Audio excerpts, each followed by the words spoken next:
Okay, let's look at how to build categories now. I do want to note that you don't really have to build categories first. In fact, most of the time I would suggest that you build your products, see what you've got, and then decide how to best organize those into categories. Having said that though, I want to show you how to start. And I want you to build at least a couple categories so that as we're building products, you'll see how they work. It's really quite simple to build and organize categories. In the settings menu, go to e-commerce, and then categories. You'll see existing categories over here organized in a tree structure, and you'll find a place to create a new category on the main page. The name is what will be seen everywhere, for example these. This setting turns it on or off, and the priority sort allows you to organize it against other categories. So if you want this to be the first category people see, give it a number 1. If you want it to be last, give it some big number like this. It's up to you to figure out how you want to number your categories in order to prioritize them. And it just kind of depends on how many you have. Most people just use 1 through however many categories they have. This setting allows you to make the category to be a top level or a child of another category. For example,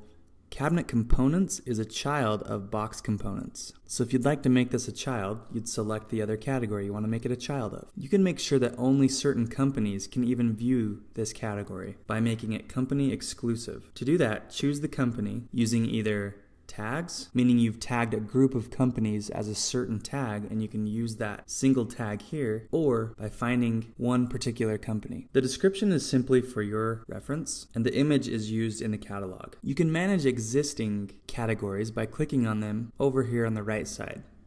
You can edit and save to rearrange your category tree. So please go ahead and make a few categories right now.